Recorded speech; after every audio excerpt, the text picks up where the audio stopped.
All right, welcome back. It's the Big Blue Banter, New York Giants football podcast. I'm Dan Schneier, joined as always my co-host Nick Filato. Tonight we're doing a little State of the Union Giants podcast. We are opting out of previewing the Giants-Cowboys game this coming weekend. The Giants are 17.5-point underdogs in Dallas. I haven't seen them, can't remember the last time, even the Fromm year. I don't remember them being 17.5-point dogs at any point, though.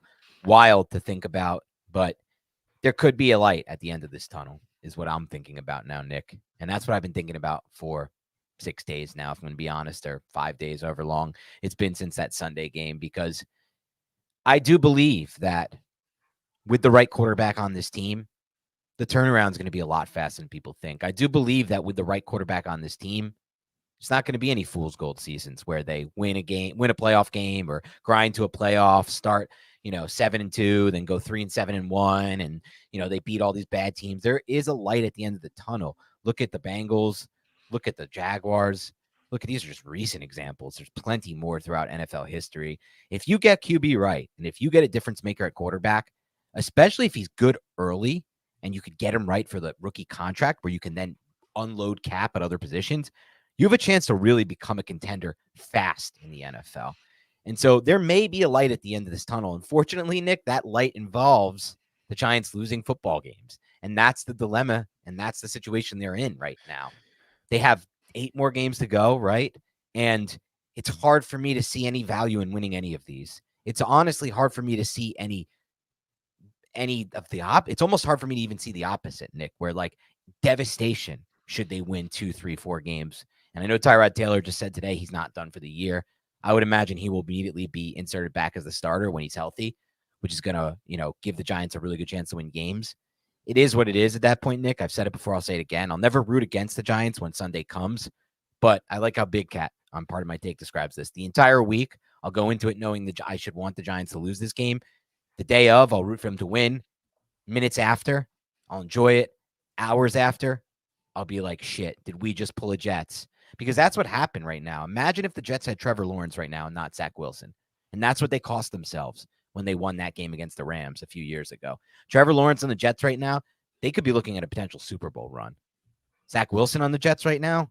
Well, we all know what that looks like, Nick. So without further ado, let's wait for a few more people to get in. I'll tweet out the link, but I know you wanted to discuss a couple topics to start this thing off, Nick. So what was on your mind? I want to get into this Xavier McKinney fiasco, controversy, whatever we really want to call it at the moment.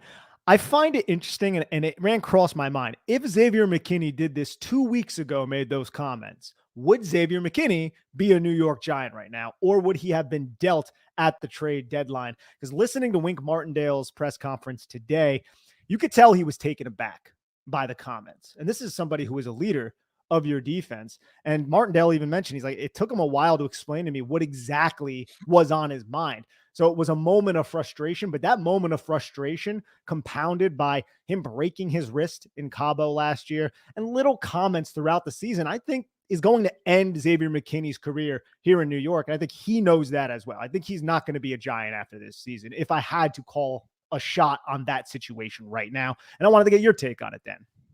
Well, my take on it is twofold. I first think it's really interesting that Wink came out and said what he did, because you don't hear that a lot from coaches ever almost. And Wink almost, the way he said it, he really sounded like he was hurt. And I'll say this, as of right now, Nick, there's only one person under contract with the Giants after this season out of Wink Martindale and Xavier McKinney, and that's Wink Martindale. And I know the Giants believe in Wink. I know you and I believe in Wink. I personally don't feel like he's even afforded that many resources on the defensive side of the ball. Right? They gave him a first-round pick finally, but they've been using a lot of these first, second, third-round picks on offensive players over the last several years since he got here. Their offense and still sucks. Yeah, and the offense still sucks despite how much capital they've used there. But he is probably going to outlast McKinney. But, and anyway, like I was saying, it is weird to hear him say stuff like that, and it's almost like, wow, that level of honesty I didn't expect from a coach. But I love how he even said, like, to the point where he was even like, it took Xavier McKinney a while to even come up with what he was referring to in the post-game conference. And he talked about one, coverage or whatever that we didn't check out of. That's not a good sign. I think it's unfortunate, though, Nick. That's kind of what I'm coming around to here. To me, it's unfortunate because I look at this Giants roster, Nick, and in a lot of ways, they don't have a lot of depth anywhere. They don't have a lot of talent in general, to be honest. They have some good spots, and they're trying to rebuild, but Gettleman left them with almost nothing except for 2 players.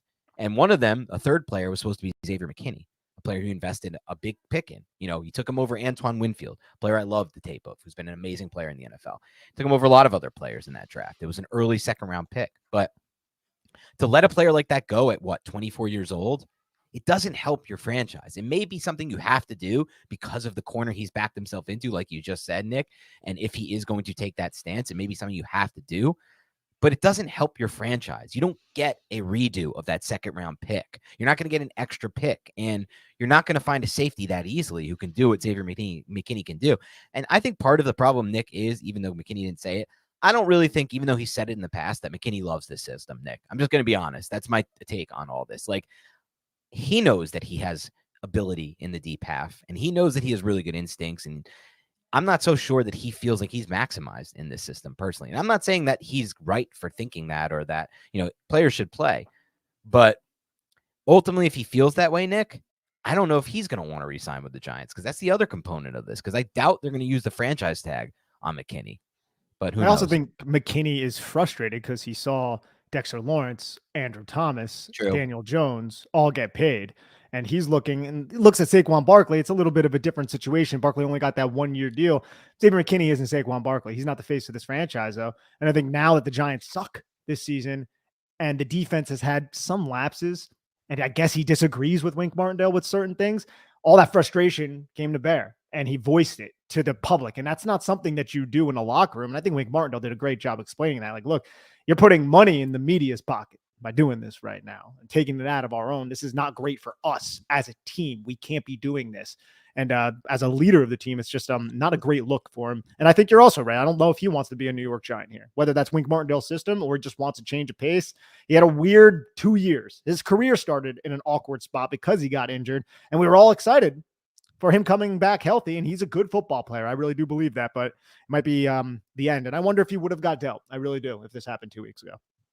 It is a good point. If this happened 2 weeks ago, would he have got dealt? I don't know if there was a market for him, Nick. We don't know. I assume they're probably. I mean, remember when like Adrian Amos or one of those like good safeties at the time he was playing good ball got traded a few years ago for like a 5 or a 4, and at the time, Kevin Byard. Well, Kevin Byard's older, but this is like a couple years ago where there's like I think it was Amos from Packers to the Bears, or one of those types of trades happened. I think it was Packers Bears, but I'm not sure. Where it was like a question mark, like, wow, a good young safety goes for that type of pick, but I don't know what the market is ultimately, if they had been able to, or if they had wanted to trade a McKinney type. I just know this, dude. This team just like, we're not at a place roster-wise where we're like bloated on the cap, like a Chiefs or a Bengals that have been in that Super Bowl window. So there is room to re-sign as Xavier McKinney if the circumstances were correct, but they don't feel correct. The circumstances feel like he's a guy who doesn't feel good being here. He's not operating as the leader they had hoped. He had a rough last season with the I don't want to call it unlucky it is unlucky. The unlucky injury, untimely and unlucky. And maybe, it could also be considered reckless. That's up to you. But where we're at now, it's almost feeling like they're going to leave him. Like you said, they're going to let him walk, like you said. And I just don't know. It just doesn't feel like too much of a net positive to me to lose a player that's a young safety with just Jason Pinnock and Dane Belton back there and needs across the board all the way. It's just tough. I just don't know. If he doesn't want to be here and he doesn't want to be part of the future, it's hard to say. They're in such a weird spot right now, the Giants, Nick, because they just competed for the playoffs last year. And now all of them are looking at themselves in this locker room being like, what just happened? We traded Leonard Williams. We can't win a game. Our offense can't score any points. What kind of team are we right now? And it's so tough it must be for these players to go through a half a season's worth of games. There's still a half a season worth of games that are hopeless to a large extent, and where, the majority of the fan base realizes, holy shit, we might be able to get one of these difference-making quarterback prospects, and it's probably better if we lose. It's a tough spot, I'm sure, for the players, right? Like, even I saw Justin Pugh talking about it on a podcast, or maybe it was with Art Stapleton or something, and it's like, Justin Pugh's trying to talk the fans through this. Like, remember, we were 0-6 with Coughlin once, and it's like, yeah, cool talk, Justin, but like, I got to be honest with you, dude. I'm not going to be too happy if we win these stupid, meaningless games that kill us in the draft position. And I'm just going to be honest about the situation. And you can judge me for that. And again, like I said, during game day, I'll root for the Giants. Don't worry about that. But like Big Cat says, in the days before and the hours after, I'll know that this could potentially be the next Zach Wilson, Trevor Lawrence type moment. And that's the best example. Zach Wilson, Trevor Lawrence. Just imagine, like you said at the top of the show, just imagine the New York Jets with that defense and the offensive personnel with Trevor Lawrence. They would be a Super Bowl contender. They might even be the favorite. Like if they had Aaron Rodgers right now, they might be the favorite in the AFC. And the AFC is the defense is that good. The defense is that good. The defense is keeping them in football games with Zach Wilson as their quarterback. If you insert Trevor Lawrence into that equation, if you insert a healthy Aaron Rodgers, they're my top, 2 pick with the Chiefs, the Bills, and the Bengals too. Like they're in that conversation right now. It's just like, only if they have the quarterback. Yeah. And that's what it comes down to a lot in the NFL. You can only go as far as your quarterback, as far as Super Bowl aspirations go, in my opinion, as far as consistently competing for Super Bowls go. But it looks like we already have some super chat questions coming in, Nick. And I did want to get to another big topic from one of our boys, David Goodman. So we'll get to that maybe at some point. But let's take some super fan chat questions early. Awesome. Yes, we got Lumbagus. Maybe that's how we say it. Anyways, draft. I love that you're the one who has to pronounce these. Yeah, I try.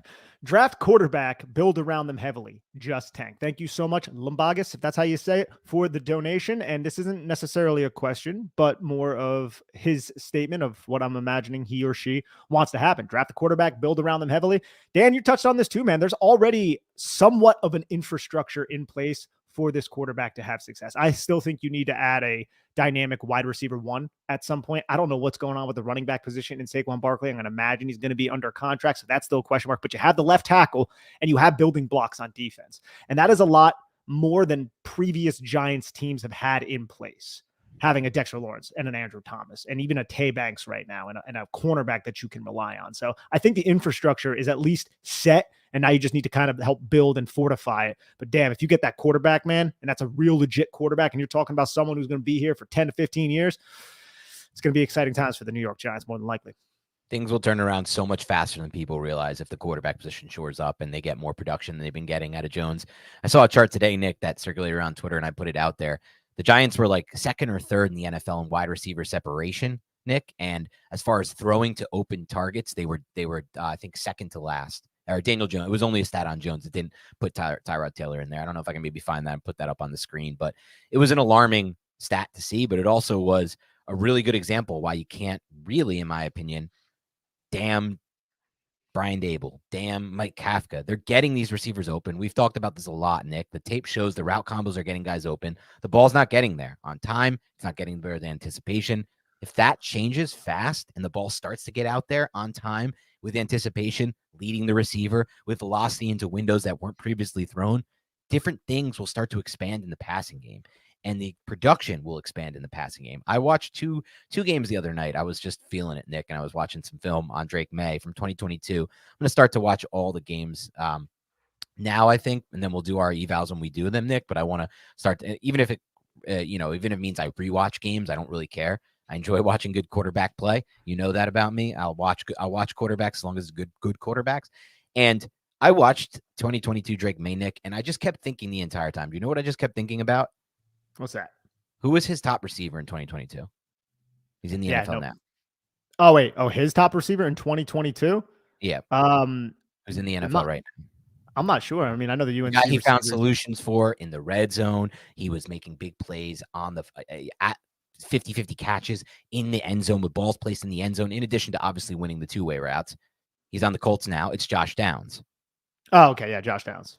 And I just kept thinking, watching Drake May to Josh Downs, what would this kid do with Wan'Dale Robinson? What would this kid do? Because I think Wan'Dale Robinson would put up 13 to 1,500 yards in a snap of a finger with a quarterback like Drake May, who gets the ball out on time, throws his receivers open, and throws better ball placement and better velocity than any quarterback the Giants have had in the last 5-6 years on this roster. So I just kept watching that thinking, holy shit, Wan'Dale could break out like immediately. And that's kind of my point I'm trying to make, Nick. Like, I don't think it has to take that long. He's going to, if they draft a quarterback, he immediately has one of the best left tackles, if not the best left tackle in the NFL. God forbid, knock on wood, he doesn't have to miss another 8 games, that left tackle, but he'll have that. In addition to potentially whatever they can get out of John Michael Schmitz. And I still have hope for Evan Neal. And then who knows what's going to happen on the rest of the interior. But it's just not as bad of a spot, I think, as people realize. It's not a bad of a spot. Like, for example, it's going to be a much better spot than Bryce Young walked into this year, right? I mean, look at how bad Icky is over there at left tackle. They have nothing on the O-line. It's a disaster. They don't even have a Jalen Hyatt type. They don't have a Darren Waller. Who knows if Saquon Barkley's over? They don't have that either. So it's just such a different scenario than some of these other top quarterbacks have walked into, in my opinion. Yeah, 100%. Like I said, the infrastructure is in place for the Giants right now. And now if they can just add some more ancillary pieces, they can maybe be competitive again. Like, dude, there's so much turnover year in and year out. And a new quarterback, that's going to rejuvenate a locker room. Like, a lot of veterans are going to rally around that new guy, especially if he has leadership qualities. Yeah. And if he has leadership qualities. Yeah. I had a joke I was going to make, but I would get killed for making it. If he plays well, I'd be like, well, they did galvanize around Daniel Jones, but I would get murdered for that joke. So I'm not going to tell that joke right here on this podcast. I got you. All right, let's get into Jason Benjamin. It's crazy to think that false start by Thomas and that blocked kick against Dallas really derailed our season. We can never recover from that. G-Man is what Jason Benjamin says. Jason Benjamin, thank you so much for the donation. And it's true. Now, I will say that was the first drive of the season. And their season was very early on. So derailing it, I don't even know if it was ever on a rail to be derailed, if we're going to be frank here. But you're right, man. The injury to Andrew Thomas, the false start, they were driving the football well on that first drive. They really were. I was like, oh, crap, here we go. We're running. Giants offense. Oh, yeah. And then the false start, we're like, okay. 1st and 15, and then just downhill ever since then. And then the bad snap by JMS, and here we are. 2 wins on the season heading into week 10. Yeah, Jason, thank you so much for the donation. It is like a butterfly effect, right? If that false start never happens by a guy who never false starts, Andrew Thomas, essentially, it's like his first in years. Maybe none of the other stuff happens. Maybe there is no field goal from far out that gets blocked and Thomas gets injured running it down. I don't know. What I do know is this, though. That first drive did feel pretty much like the offense we saw last year. It was a lot of runs. It was boot actions. It was Daniel Jones not throwing the football, just scrambling. And how long was that really going to last? That's like what it comes down to really with this thing. Like there was a ticking time bomb on the offense the Giants ran last season in 2022. Not only was it a ticking time bomb, but it was also an offense that wasn't actually quite that good. They were dead last in explosive pass plays. They didn't really throw the football well last year at all. And did it derail the season? Yes, because Andrew Thomas is the most important player on that offense. But was there ever as much of a ceiling as me and Nick and you and other people thought originally? Probably not. We probably overestimated what the Giants could be this year. Yeah, I'd say so. I think it's safe to assume that. And it got off the rails really quick. Kyle Kilday, thank you so much, Kyle. We really appreciate it. He says, Plan A, Caleb or May? Plan B, next tier quarterback in round 2 or back end round 1 trade up. Out of the box, Plan C, BPA round 1. And then if the Bears take a quarterback, we trade for Fields, see what Dable can do. What do you think? Okay. Let's throw that back up there real quick, Nick, just so I can read it. Remember it. Okay, we got Plan A, which is Caleb or May. I think that's currently my Plan A, Nick.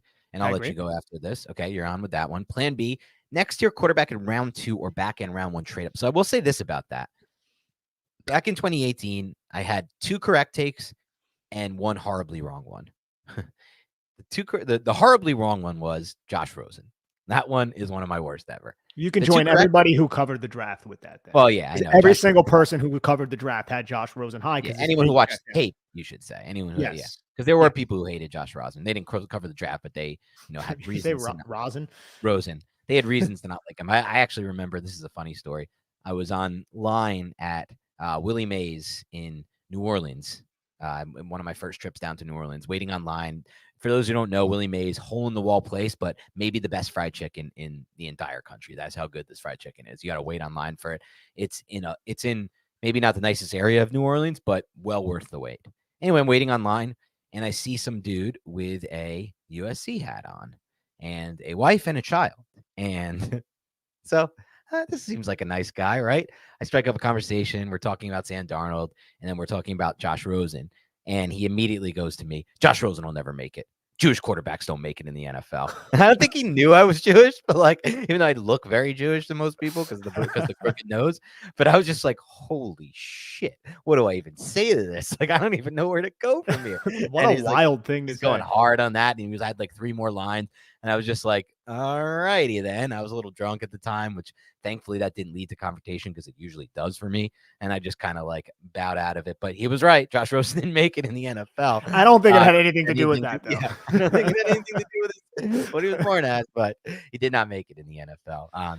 It was a I very remember hearing a story about Josh Rosen at UCLA where he had like a hot tub in like his dorm or something. And it was just like that. A lot of people didn't like his personality. And that Right. was kind of what rubbed a lot of evaluators or people who were into the draft the wrong way, saying like football wasn't his first love and things of that nature. And maybe that's the case. I honestly don't know. Might have been. Yeah. But I watched the kid throw the football and he threw a good ball when he was at UCLA. And he threw on time. He threw the anticipation. Like didn't have a good offensive line either.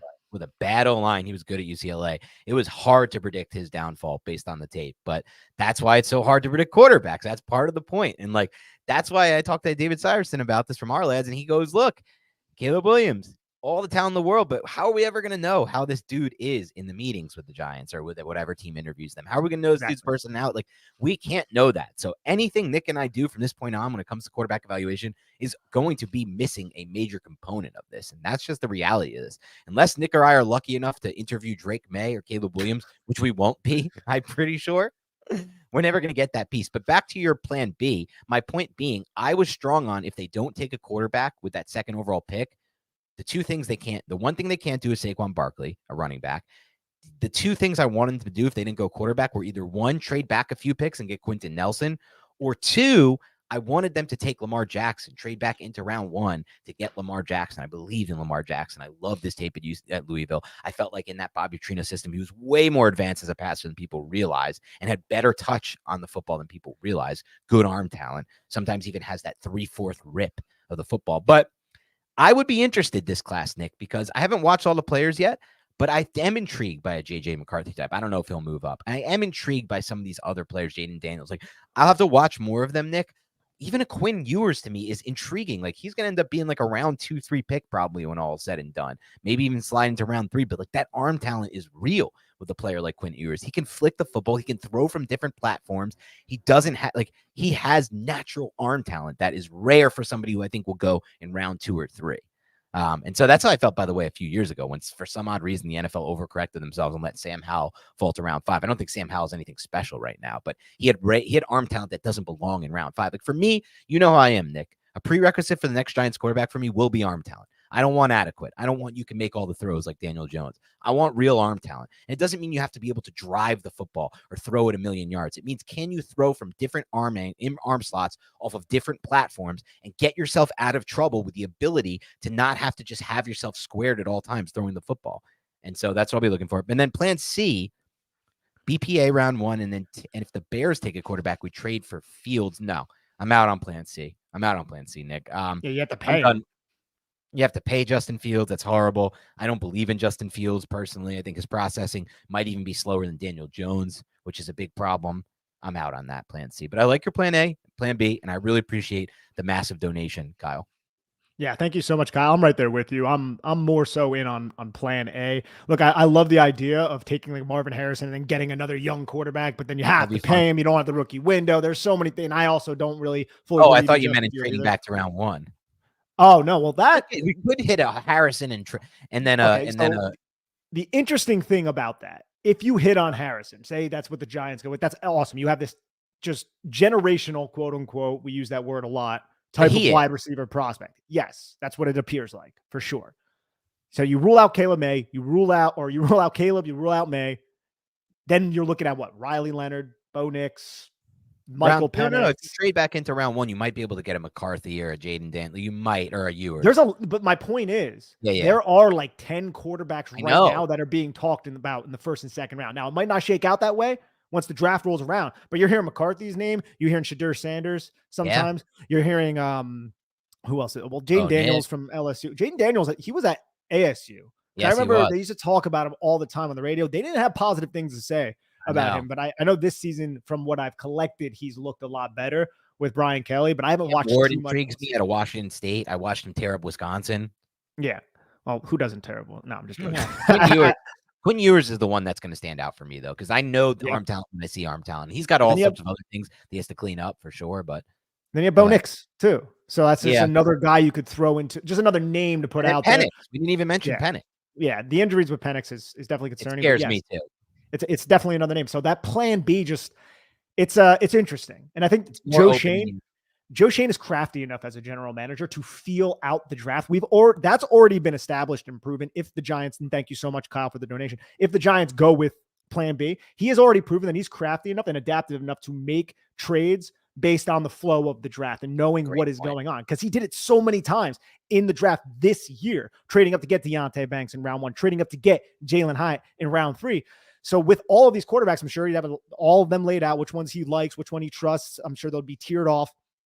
If it starts to come around where the Giants are in a position where they have to pull the trigger and they do have Marvin Harrison, I would imagine they would have the ammunition to trade up. Now they have at least another pick, a second round pick that can help with that ammunition. And they would part ways with the 2025 first rounder as well. That's definitely going to be necessary with plan B.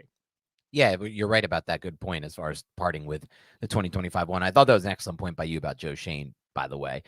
People look for things he's done right, things he's done wrong. One thing he's done right, I do feel like he has a great feel for navigating the draft. It even goes back to his first draft with the Wan'Dale trade backs. Maybe you don't love the selection of Wan'Dale, even though I'm starting to come around hard on him because he just looks good on tape. And I think starting to come around hard. Yeah. An actual quarterback or better quarterback, I should say, could actually make the best out of him. But especially if it's like somebody you really take advantage of the routes he wins on. But either way, he's navigated that class, did a good job trading back. I thought he did a good job even trading up to secure Deonte Banks. It just, you never know. Deonte Banks was falling past where he should have fell. You just need to, at that point, there was a teardrop after Banks. And there was so much going on in that draft too, because I'm not sure that the Giants were just like, we're going Deonte Banks, we're going cornerback here. I think they had their eyes on Jordan Addison, Jackson Smith, and Jigba, right. Possibly Quentin Johnson. But I think they wanted a receiver too, was definitely in the conversation. They saw the receiver run, said, what else can we do if all of these receivers are gone? Mm-hmm. Hey, Wink, we can get you your cornerback. We like Deonte Banks more than XXX. Let's see. Okay, no, let's trade up. Let's secure him so no one else trades up. And they did that with Brandon Beane, and they ended up getting him. And then the Bills ended up getting Dalton Kincaid just by trading back a couple spots. I gotta be honest, so far I'm pretty happy with how that's all worked out. Like, I really like Jalen Hyatt, and I feel like there's even a chance that he could be a better pro than he was a college player. Especially on the film, like we always said, there's a lot of things we just didn't know if he could or couldn't do, and it was just it was all projection based. And I feel like he's already proven some of those things right. He's been tough at the catch point. Obviously, the Bills' 4th down conversion he had with Tyrod Taylor, he's been really good at adjusting the ball in the air. Jalen Hyatt, and I mean, he should have 200 yards last week. Like, he genuinely should have had 150 to 200 yards last week if they just saw him open on the vertical plane 3 times or got the ball there the 2 other times where the one was out of bounds, the other was overthrown. Yeah, no, I'm right there with you, man. Jason, thank you so much again. He asks, how many quarterbacks go in the first round? Caleb, May, you wish? We kind of already just touched on this. I have no idea. It could be a lot. I have no idea. And I just saw this come across the timeline, and I don't know the stipulations around it, but the Senior Bowl and all of these all-star events got approved. Yeah, I don't even know how I feel about that. But holy crap, is that going to be awesome for excitement? Like, for us, it's great, right? Yeah. It doesn't get to showcase a lot of the senior talent. Like the one thing I always liked about the Senior Bowl. That's a good point. One thing I always loved about the Senior Bowl, and I'm wondering if they're going to still be able to navigate it, is they would bring in small school guys and showcase them around like SEC dudes. And some huge guys rose up the draft boards, like Cooper Kupp, for instance, out of Eastern Washington. He went down the Senior Bowl and was like, holy crap, this kid is burning SEC cornerbacks. We really need to start paying attention to him. And then he ended up, I think, getting drafted on day 2 in the 3rd round, if I'm not mistaken. Really good point by you. So that's one thing where I'm like, but there's trade-offs with everything. But holy crap, dude, could you imagine the Senior Bowl with if we get all these quarterbacks, dude? I don't even know if they get some of them. Can we get? It said juniors. I don't know if like Drake May is a redshirt sophomore, so I don't know if he would count. I think he would. In that case. And I think they all would. I think it's just the 3 years service thing. I think it's just a 3-year service as well. But again, I don't know because Drake May, Caleb Williams, like it's gonna be a fire Senior Bowl to watch. It's also going to create a demand for because so many people have opted out of these all-star events in the past. But say if like Caleb Williams goes, Drake May's gonna be like, well, shit, no, I need to go too. But like it's going to challenge the other players who are competing for draft spot selection to also compete, which would be exciting. Jason Benjamin also follows up with, thank you so much, Jason. I don't think tanking works in the NFL. Agreed. That would kill the locker room. Also would be hard to sell to free agents. Don't think Mara would. Yeah, no, like overt tanking doesn't work. These players aren't like, oh, we have a chance to get Caleb May, Right. Caleb and Drake May. That's Doesn't the work second like time I've done that, by the way, called him Caleb May. And Caleb then I May. just try to like, just separate them last moment. Be like, did anybody notice? No, everyone knows. But yeah, Jason, you're 100% accurate with this because these are professional athletes. They don't give a shit if Caleb Williams is a quarterback next year. They're worrying about like feeding their families and where their next contract is going to come from if they are. As they should be. Of course. Yeah. And there's no such thing as tanking. Having said that, if Tommy DeVito's your starter, it's going to be hard to win football games. So that's kind of where we're at right now. But to Jason's point, let's speculate on something. Do you think there was ever a situation where everything has fallen apart? The Giants are 2-7. They did ship Leonard Williams out of town. Do you think Joe Schoen and John Mara, Steve Tisch, like had a look, we're not going to win that many games this year. And it's not tanking, but it's like, it's going to be rough for the next few weeks. We have a plan in place. Don't overreact. Don't fire us. I don't know. Good question. Who knows, That's not something we'll ever be privy to. You just never know those kind of conversations that go on behind closed doors. No, neither do I. Shane, thank you so much for the donation. It says Giants offensive touchdowns for the rest of the year. Over, under 5.5. Wow. You know what? Honestly, I'm sitting here and I'm like, I want to say over, but I'm not certain. But I think it would be over. How many games are left? The Giants are 2-7 right now. So yeah, so there's 8 games left. 8 games left. So they would have to have 6 offensive touchdowns. Yeah. So well, I think Tyrod Taylor might come back, so that will. So let's say Tyrod doesn't come back. If it was just DeVito, I still think over because of garbage time. I don't like a lot of these games are going to be like these, like for example, the Packers game and the Patriots games, like the way those teams play offense and shit, it's going to be like hard to score even garbage time touchdowns because like the game's going to be like 13-3 or something, and it's like they can't even afford to give up a garbage time touchdown, the opposing defense. So if it's just DeVito, I'll take the under. Okay, I want to remember this because this is actually an excellent line by Shane. It's a disrespect. Give me the over. If we're gonna remember this, give me the over. Yeah, I'm taking the over as well. Like, I think it's just not even just garbage time. They're gonna get a touchdown. They're gonna get some touchdowns. All you need, like, you have some playmakers on the team. DeVito did some things in the second half. DeVito did some things. He did. They faced easier coverages because of how the game was going, but. Well, the concepts, like I felt like the Giants dialed up some easy concepts for him to be like, hey, read the defense. If it's this, hit this. If it's this, hit that. Like you had to clear out to Saquon Barkley on the 4th and 5. You had the double verticals against the cover 2 defense to the boundary to Darius Slayton. You had the sail concept to the boundary to Daniel Bellinger. And they're just simple reads. That's nothing too complicated and Tommy DeVito can handle that. But I do think he's going to be able to, in terms of the 5.5 touchdowns, let's just focus on that. Saquon Barkley, like he might break out a long run. Yeah, right. He might do it himself. Could have a long pass to Jalen Hyatt. Wan'Dale Robinson is crafty in space. So I'm going to take the over, but I'm not overly confident about it, though. No. Right, Jason Benjamin. Yeah, 5.5. It's crazy. Jason Benjamin again, man. Hey, thank you so much. And he asks, if the top 2 quarterbacks are gone by our pick, presumably, would you guys be opposed to taking Joe Alt, tackle from Notre Dame, move Neal to guard, McKethan at other offensive guard, young offensive line to deal with maybe? Look, I've heard great things about Joe Alt. I have not watched his tape yet, Dan, but I am going to say if the Giants do have like the 3rd or 4th overall pick in this draft with all of these quarterbacks, I'm going to want to land one of those quarterbacks or Marvin Harrison. That's where I'm at right now on November 9th. That could change. I'm not too versed in the draft as of right now, but that's where I'm leaning. What about you? Yeah, this is an interesting one. So I have a very, very strong early lean. Now, things could change if I watch more film. I doubt they will personally. And my early lean is this. And this is interesting, Jason, because you know me. You know that if it was push came to shove, and somehow you could do the perfect even matchup. Here's a left tackle, or here's an offensive tackle. Here's a wide receiver, or any other position. I would go with offensive tackle. But this is a big point in what me and Nick are trying to get across, and we've been trying to get across for 3 years, breaking down the draft for Giants fans. It's do not scout the helmet and do not scout the position. Do not draft a position just because it's a position. So to me, Marvin Harrison is so light years ahead of anyone in this class at any position, including every offensive tackle, Joe Alt, any of these guys.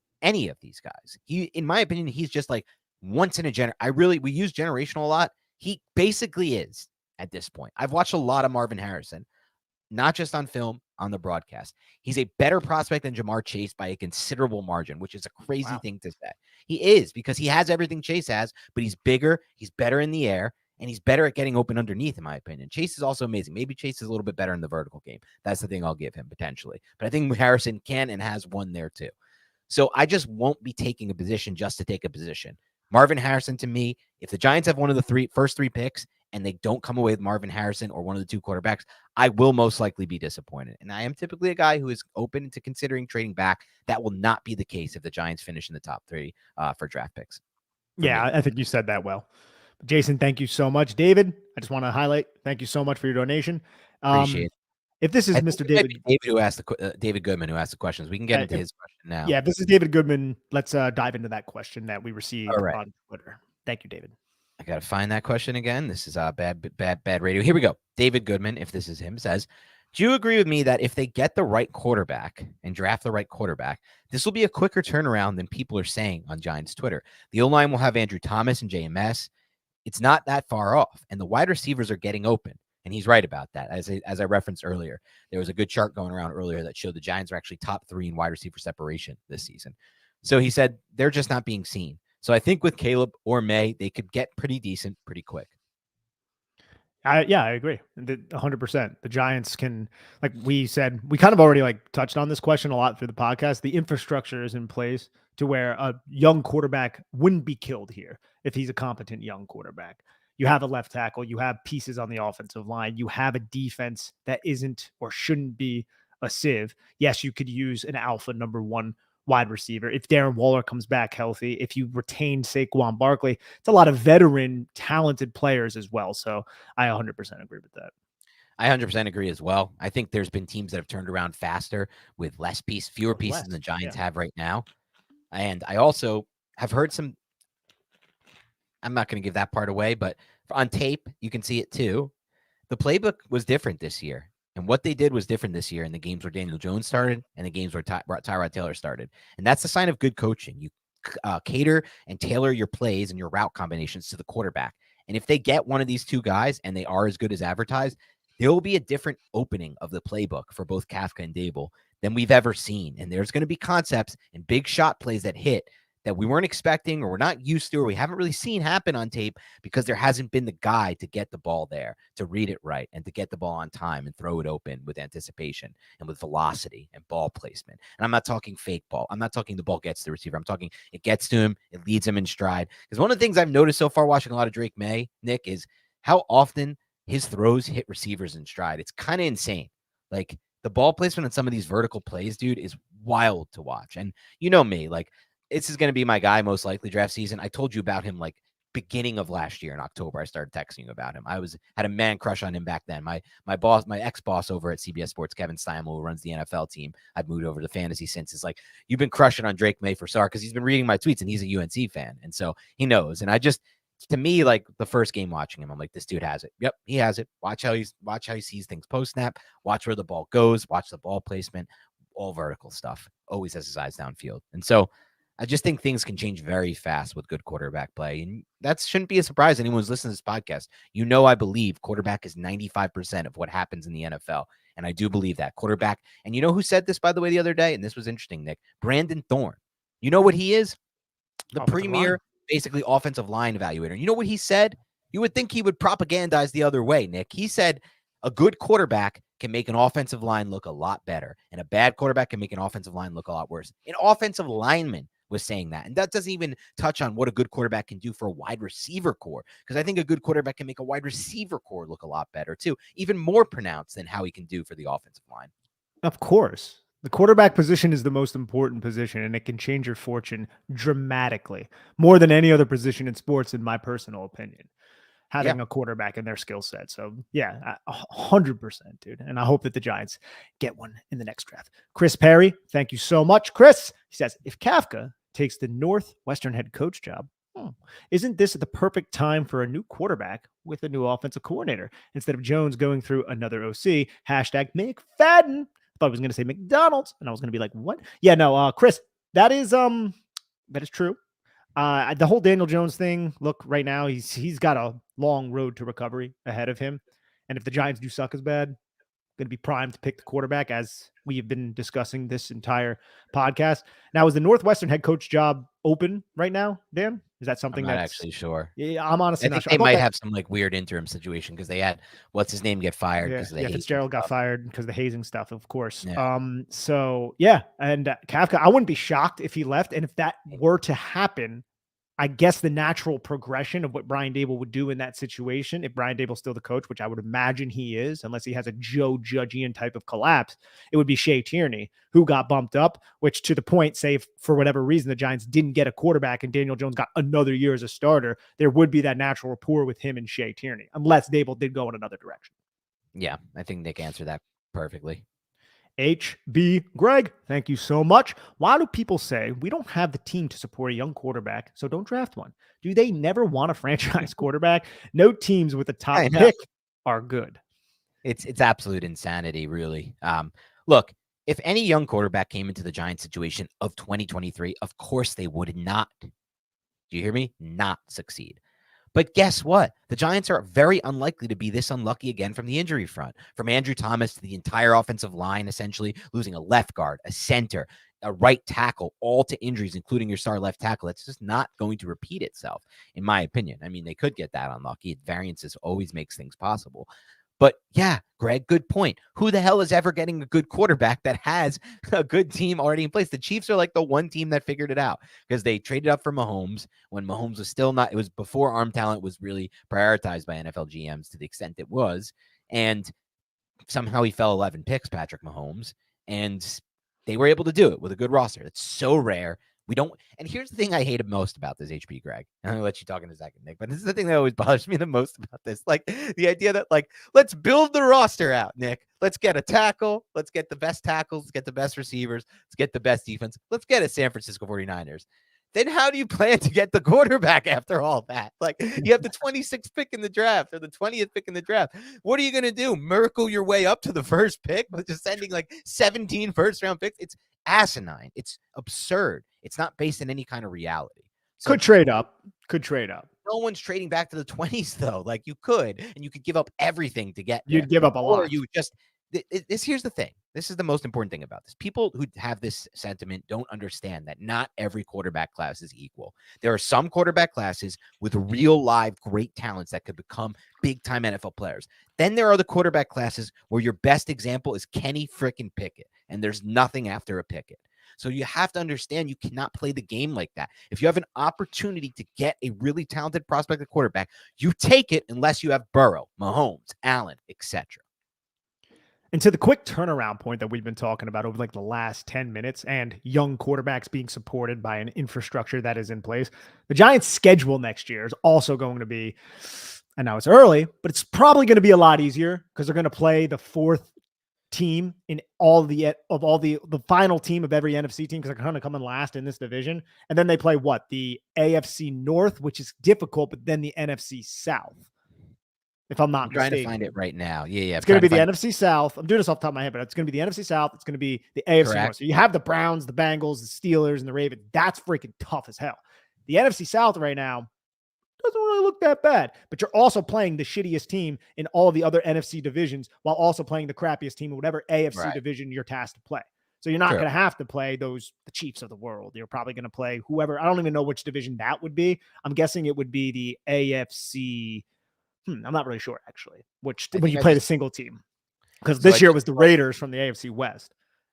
Yeah, I don't actually know the exact reasoning for it, Nick, but apparently, at least according to this website, that I think is probably right, it's based on some formula, and it has us playing a random, that says AFC South, a random AFC South team. Yeah, so we're going to play the last team in the AFC South. So whoever comes in last in the AFC South. So you're looking at who would that be right now? I'm not even really sure. It would be the Colts, probably.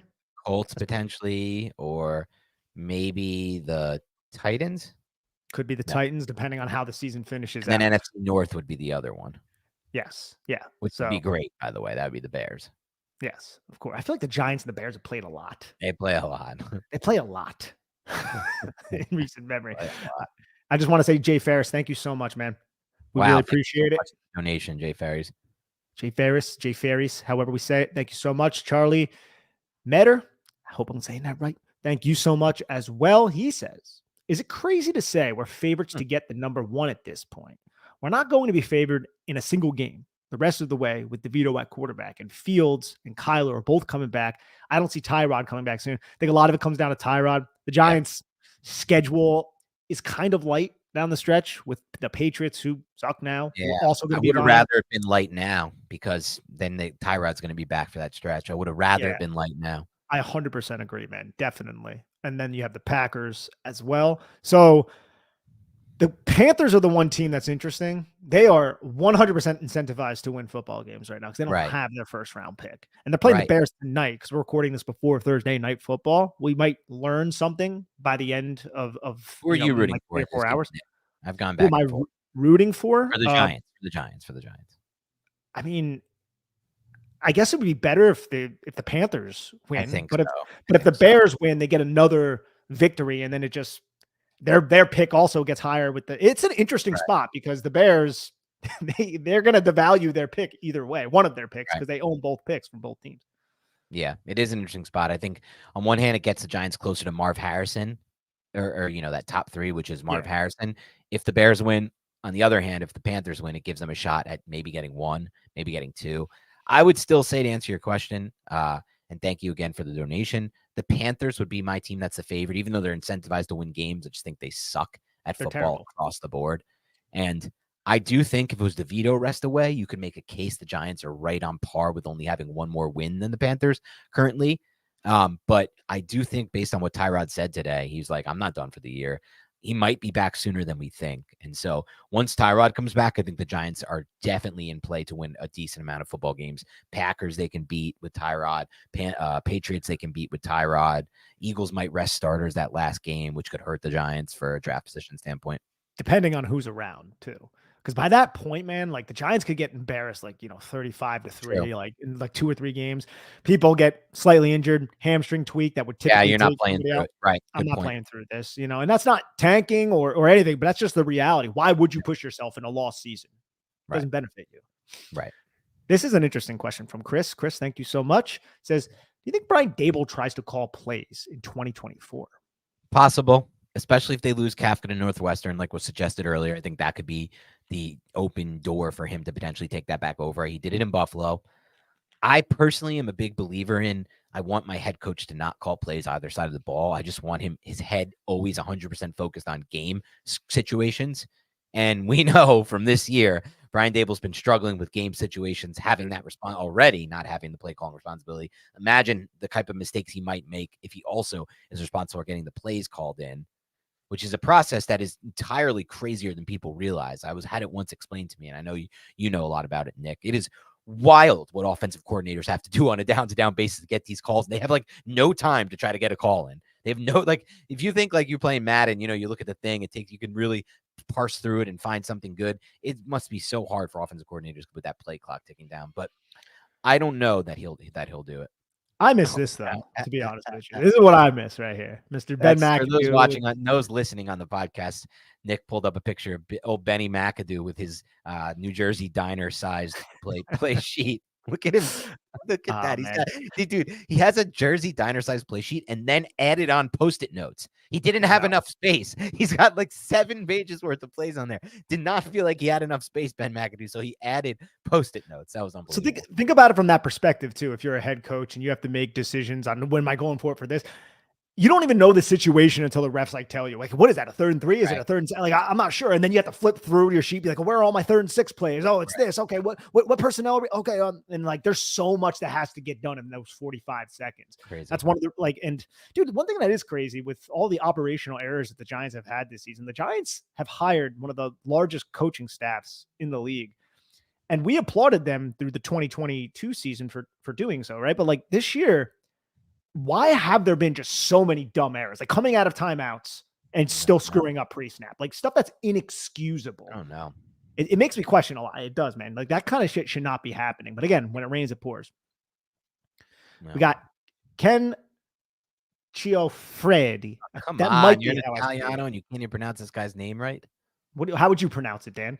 I just pronounced it correctly, I think. If it's Italian pronunciation, the C and the I, it's going to be ch. It's going to be a chi. Yeah, I know. The chip part is right. Yeah, I Ken think Ciaffredi. Ciaffredi. What's up? Ken Ciaffredi. Ken Ciaffredi. Oh, what did I? I made maybe I more think you said Italian. Chio. Ciaffredi. What's Yeah, up? I think you did a Chio friendly. I did say Chio friendly. You might be Yeah. right. Yeah, I'm gonna eat my words there. Ken, thank you so much. Doesn't it seem like the stars are aligning for a quarterback? Some weapons, decent defense with young talent, etc. Even if you miss top two, there are options. And you're right, Ken. There are plenty of options. And Joe Schoen is doing his due diligence this season by traveling all over the country to view and get eyes on these quarterbacks. So, look, they made a quarterback selection that was not popular in 2018. Josh Allen. A lot of people who weren't in the Bills building were like, what are they doing? A lot of draft analysts, myself included. That was the big one for me. It changed my opinion of what to look for in quarterbacks. That was the big one that it was Mahomes before it. And then that was the back-to-back of, wow, let me prioritize arm talent. You were on to Mahomes though, too. I was on to Mahomes, but I just felt like watching him was completely different than watching Josh Allen. That's the thing. Like Mahomes actually looked good at Texas Tech, even though they didn't win games.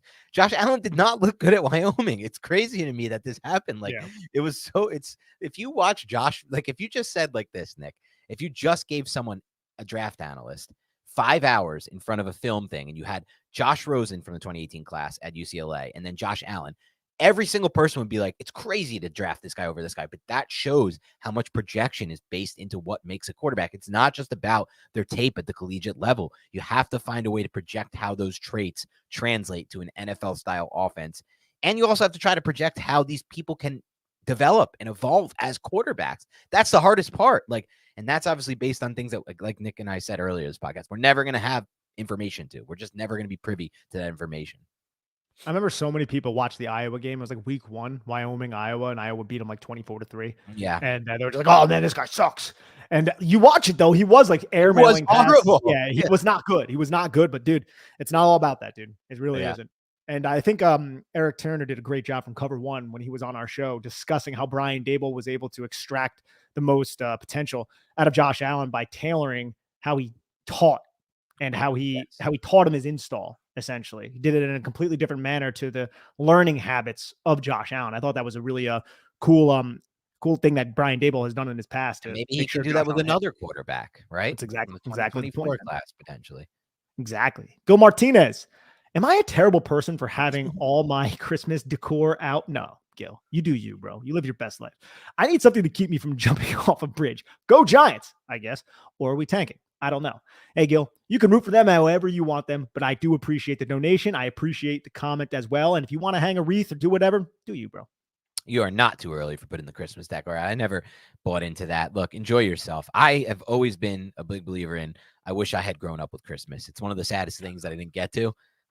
Seems like such a good day, family, food. The gifts are one thing, but I just think the family food part of it is great. Though, our family has corrected that since. Like we've, we hang out on Christmas Day and we basically turned it into like a Jewish version of Christmas, essentially. But there's still things missing. Like we don't have the ham. I've always wanted to try that ham, that Christmas ham. Never had one. I bet it's good. I like ham, so I bet it's good. I think ham's overrated. I don't like deli cut ham. But what about the Christmas ham? I've heard that's good. I still think it's overrated. My older brother, he loves the ham. I'm not a big ham guy. Okay. Yeah. Lamb. It is. I never had lamb is good. Well, lamb is fire. Obviously, lamb is better than ham, but that goes without saying. But thank you, Gil. Appreciate the donation. We appreciate you, Gil. HB Greg, thank you so much again.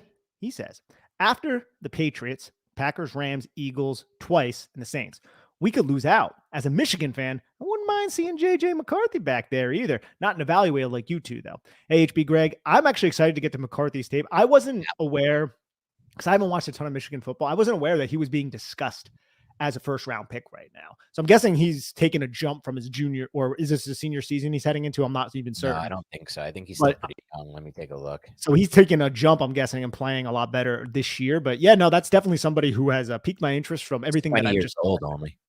That's something that definitely is he entering the draft, or he would be I think he's probably entering the draft. Is he a true junior, or was he a redshirt dude? He might have been another redshirt dude, but I'm almost positive he is draft eligible. Yeah, that's something that's somebody else to add to the list. Like again, man, there's like 10 quarterbacks who are at least getting first round buzz. And I will say this, not to temper expectations, But it does seem like every year around this time, a lot of quarterbacks are being discussed in the first round. And then in January, even they're not even in the conversation for the first round. So I'm wondering who is going to fall out of that. I have no idea as of right now. But you bet your damn ass by the time January and February rolls around, Dan and I are going to be well versed in a lot of these quarterbacks. Like, I'm so excited about studying the draft this year because this is the first time on the Big Blue Panther podcast, Dan, that we get to evaluate quarterbacks because the Giants are in the quarterback market. Potentially in the quarterback market. Obviously, we don't know for sure, but if they should be most likely in the quarterback market. I'm imagining they're in the quarterback market. Yeah. Even if Daniel Jones wasn't injured right now, I'm not saying like Daniel Jones is completely dumb, but they're going to do their due diligence. Like last year, they were poking and prodding around Hendon Hooker, like for a reason. It wasn't just like, hey, I think he's a cool guy. I want to hang out with him and grab him. Hooker throws like damn good football. I grabbed him in our one dynasty league too. I know you did. On my bench. Pissed about that. I feel like did you not draft him? Somebody cut him? No, I drafted him. No, you drafted him. Yeah, I was gonna be like, did I miss him on the free agent wire? I would have been pissed because me and you loved his talent watching Jalen Hyatt. But we'll see what happens with him. But yeah, no matter what, I do feel like you said, Nick, the Giants are probably going to draft a quarterback within the first 3 rounds, is my guess. Even if they don't go round 1 or even round 2, especially in a class like this. So it will be fun to finally break down quarterbacks. Look, I'm just going to be blunt about the situation. I'm ready for an upgrade at quarterback. I've given my best. I've done my all. I've tried my hardest with Jones.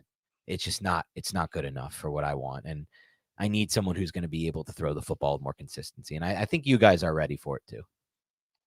Let's go with Doug. Doug, thank you so much for the donation. It says, with hindsight on your side, what specific decisions or bad luck in the last 3 to 5 years have brought us here? P.S. Dan, you are a Josh Allen lookalike, which we have heard that before, Dan, for you. It's my favorite take anyone has. It's like the biggest compliment ever heard. My friend Dan Egero, shout him out.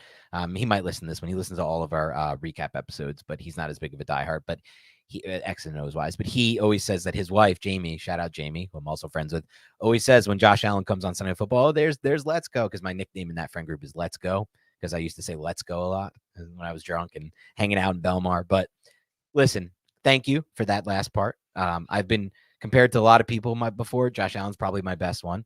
I think, I'll take it as a compliment. I wish I could throw a football like Josh Allen. That'd be fun. But what decisions or bad luck in the last 5 years have brought us here? Well, a lot of decisions is a long time. This could take us an hour, Doug, to get through this. DeAndre Baker, Kadarius Toney. This could take us a long damn time. But there also has been some bad luck, right? Andrew Thomas getting injured this year, bad luck. Saquon Barkley, all his injuries, bad luck. Even Daniel Jones's injuries, bad luck. So, there's some bad luck. I think I would say there's more bad decisions than bad luck, though. Kenny Golladay, this just goes on and on. Yeah, the Kenny Golladay. That wasn't even 5 years ago, by the way. It was like 3 years ago only, or 2-3 years ago. Kenny Golladay drafting Kadarius Toney, like just from that one off season, there was a lot of things that just did not work out for the Giants. They had to blow it up, which brought in Brian Dable and right. Joe Schoen, which seemed like a blessing in disguise in retrospect. Now a lot of people are questioning Brian Dable and Joe Schoen. Look, I think it's fair to question them. I am not shipping them out of the door, as I made clear on the previous podcast, or maybe like 2 or 3 podcasts ago. There have been a lot of bad decisions from a lot of people, multiple regimes over the last 3 to 5 years. And there's been a ton of bad luck recently and also bad luck back then, because sometimes you make a decision and there's some, logic and reason behind it, but the luck doesn't really go your way and it just blows up in your face. Gil again. Gil, thank you so much for your donation. Mr. Gil Martinez, he says or asks, New York Giants have never had a quarterback the fan base or the NFL rallied around as the guy. It's a really good point. Even with Eli and the Super Bowl wins, he was questioned. That's true. It would be nice to have one someday where there is no question that he is a genuine top 3 guy. I 100% agree with what you just said, Gil, because I remember going back to Eli Manning, and I think a big reason why so many people disliked Eli Manning was he threw for his Peyton Manning's younger brother. So he has that. He threw a lot of interceptions, which I do believe was a product of Eli, but also a product of Kevin Gilbride's system and wide receivers who weren't always capable of efficiently and effectively running that system, right? Yes. Or running within that system. But I also think a lot of people just had egg on their face from Eli Manning sucking early in his career. And they were like, oh, he's just Peyton Manning's younger brother. He sucks. The only reason he's drafted, he's Manning, blah, blah, blah. And then he goes and he wins 07. And then they were all like, well, it was lucky. It was a lucky pass to David Tyree. And then he doubles down and he won an 11. And at that point, it's just like, bro, just eat breakfast off your face. You just have so much egg on your face and you can't admit the fact that you were wrong. So I think there are a lot of analysts who that that description, it describes them essentially. So Gil, that's where I'm at with it. But I 100% agree. We really have not had, as a New York Giant fans, a Patrick Mahomes or Josh Allen or anybody even like that. Yeah. It's crazy to think about. It's hard, but it's not that crazy to think about, I guess, because it's hard to find those guys and only a few franchises get them. But my God, Gil, this is my dream. This is my dream as a fan. I won't ask for anything else. And I know I've made the joke, if you want to call it that. It's a sad joke. It's a sad reality. I've said it on Twitter like 13 times over the last 5 years. Like one day I'll wake up and the Giants will be top 5. Whenever there's like an offensive line graphic that goes around, Nick, the Giants are like bottom 4 or 3 or whatever they always are. Like one day I'll wake up and Giants will be in the top quartile here as the best. But I'd give up 17 different positions to get quarterback right and to get one of these top 3 guys. And I really do believe that you can fix things fast. Even if you screw things up and make bad decisions around that quarterback, you can like get out of that shit so fast and fix things so fast, in my opinion, if that quarterback is that transcendent. And so it'd be great. And I honestly do believe, having watched, I need to watch more of both, but I believe both May and Williams have the potential to be transcendent quarterbacks, especially Caleb Williams, especially Drake May. I believe in, and I think that's more my evaluation of him and maybe leaning too much on a natural feel I think he has for playing football and seeing the field. But Caleb Williams with that kind of arm talent has legit chance to be an immediate, like not immediate, but an eventual top 1, 2, or 3 player at the position, because that arm talent cannot be taught. That arm talent can take you out of a million different situations that are bad. Offensive line breakdowns, receivers having to not win their routes originally, but then they backyard ball their way into getting open and he throws them open. I'll tell you that, Nick. I've watched. What do you think of this take, by the way? I put this on Twitter a couple times. Let's hear it. I think that Caleb Williams' release, just his release, is eerily similar to Aaron Rodgers, more similar than I've seen any comparison of any quarterback probably for me in the last 5 or 10 years on that one specific thing, the release of the ball. I've seen some throws, dude, where he is just dead in a pocket, escapes it, and then just has that ability while he's moving to his left and his whole body weight is shifted left because he doesn't have to throw with anything but his arm. He has so much arm talent to just turn his arm in a flash and just get a ball out there. And then it's like, whoop, the ball's led perfectly in front of the wide receiver on perfect ball placement on time. And I'm like, yeah, what the hell did I just watch? And that's the only thing I can compare it to release-wise is Aaron Rodgers. I don't think that's a bad take at all. I'm trying to think of other quarterbacks that have that like quick release where it's kind of like a flick of the wrist and the ball flies out. This is weird. I think, ironically enough, when it wasn't necessarily in the game, but Zach Wilson had a really quick release and the ball kind of flew out of his hands. Yeah, it's just he doesn't know how to play the rest. It's part of why I got fooled on Wilson. Yeah, it's just that he doesn't know how to do anything else. But I don't think it was to Aaron Rodgers level or Caleb Williams level. Yeah. But like he did have that like. How is somebody who's pretty small, Zach Wilson's like what, 6'1", 6'2", like 200 pounds, 210 pounds, whatever. The ball's flying out of his wrist. It's like, how does he do that?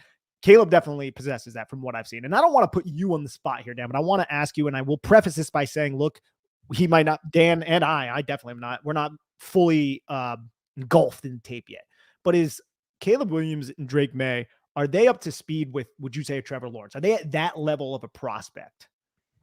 It's so hard to say because like the thing with Lawrence, I'd probably say no. I'd say no with May and maybe with Caleb Williams. And the reason I'm saying no with May is that things that Trevor Lawrence had that like May or Williams never had is pure like size. That 6'6" frame for Trevor Lawrence is a plus that not, and May is 6'4" and he's got May's a big boy. He's like 230. He's got the frame, but it's not even like that. Trevor Lawrence is like unicorn frame, 6'6" to be able to move like that. Trevor Lawrence also does things in college that he just doesn't do anymore that I think are to his detriment. He was a great runner and scrambler in college. They don't use him like that at all. I think that's on Doug Peterson or him. I don't like that. I don't like that he hasn't been a runner. They only use him like that when he has a knee brace on and his knees all fucked up. Like they did on that Thursday night football game. Are part of it too, by the way. I don't know what the situation with that is, but I will say this. I like Caleb Williams' arm talent more than I like Trevor Lawrence's arm talent. I like Caleb Williams' arm talent more than I like any quarterback I can remember since Patrick Mahomes. That's the type of arm talent I'm talking about. So because of that, I do believe Caleb Williams is on that level. But there are things that they're just I think they're all kind of very different prospects. It's hard to say. My point is, I just looked at because that draft class, what was that 2021 draft class? Like Trevor Lawrence was clear cut. Like this dude's number one. And then you could take Trey Lance or Zach Wilson or Mac Jones or Justin Fields, whatever. Ooh. So right now in that class, everyone was talking, this is the quarterback class, man. This is the quarterback class. Looking at these guys, maybe you don't have the Trevor Lawrence. Maybe not. Maybe you do. Certain areas. There's a lot more quarterbacks, I feel like, that have the potential to actually work out in the NFL right now than even that class. And the Giants are going to have a pick to select one of them more than likely in the top 5 or top 6, wherever the hell they pick. I mean, there's still a lot of football to be played. That's just something I'm getting really excited about as we work our way towards. Oh, me too. Trust me, am I getting excited thinking about this, unfortunately, because I know it's probably not going to work out how we hope. Because the Giants, I mean, we've sucked a lot recently, but we had a quarterback in Daniel Jones. So we were able to get Andrew Thomas with the 4th pick. We were able to get Kayvon Thibodeau with the 5th pick, Evan Neal with the 7th. And in a lot of those drafts, the quarterback position was like Kenny Pickett. And then we were, we're going to get Malik Willis with our 2nd pick. Like, what are we doing here? So it's just, it's pretty nice that the Giants are in this position. If they are in this position, it's a consolation prize to being really crappy and having a depressing. It's more than a consolation prize if they hit on May or Williams. Of course. It's everything. And it will be way better in the long run that we go through this horrible season if those guys land on the Giants and are great. Obviously, both those things have to happen. Probably getting out of here soon, ladies and gentlemen. We'll take this last one from Doug. Doug, thank you so much. He asks, did the 2022 draft hurt your confidence in Joe Schoen? I think this is a good question. I still think it's early to really opine on this because these guys aren't even through their 2 years, but I still think we can address certain aspects of it. Look, Daniel Bellinger was a tight end who had an immediate impact and was a huge part of this offense, even though it might not stand out on the stat sheet. That's a nail in the 3rd round. There were a lot of tight ends that were drafted ahead of Daniel Bellinger. McFadden, a huge nail in the day 3. I think I said 3rd round, day 3 for both of those guys. So, and Joe Schoen was working with not his scouts. Right. That was a different front office that Joe Schoen was operating within. So I think I'm not out on Joe Schoen. The Evan Neal thing, look, man, I hope that hits. I don't really know what's going on with that. Wan'Dale Robinson, I think, is a good player who has been hampered by injuries. So, no. My answer is no, Doug. Yeah, my answer is definitely no. I mean, look, we went 4 classes through Dave Gettleman, and we barely even had one hit on day 3. If you want to call Darius Slayton a hit, I like Slayton's game. Yeah, I'm fine with that. Julian Love and Slayton were 2 hits. Julian Love. But I think there's a chance that both Bellinger and McFadden, in my personal opinion, could be just as good, if not better, than those players and as impactful as those players. I know Julian Love hasn't had a great run so far with the Seahawks. And I think Bellinger is amazing on tape. And I think McFadden right now is looking even better somehow. Those are 2 day 3 picks. As far as Kayvon Thibodeau goes, we know where he's at. He's developing fast. Evan Neal's one thing, but at the same time with Evan Neal, it's like, well, everyone loved Evan Neal's projection to the NFL, right? The Cowboys had him as their number 1 ranked player on the entire board. And this is the team that's drafted Tyron Smith, Tyler Smith. They've nailed every old lineman they've ever tried to get. And so it's just tough for me. For me, it's more process based as far as this goes. You're going to have some draft hits. You're going to have some draft misses. We can't expect this record to be 100% on the draft. We can't even expect to be 50%. That's how hard the draft is. It's how big of a crapshoot the draft is. Even some of the best teams in the NFL aren't hitting at a 50% rate. The best drafters in the NFL. So there's going to be some misses.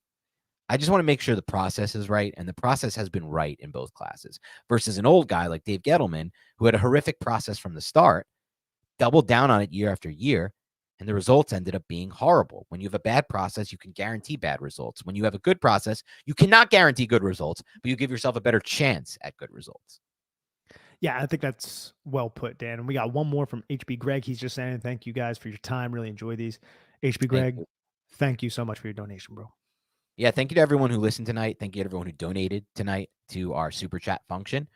I know a lot of people, it's been, I'm not trying to brag here, Nick, but it has been seems like 10 to 15 people in the last couple weeks asked where they can hang out with us and donate to us.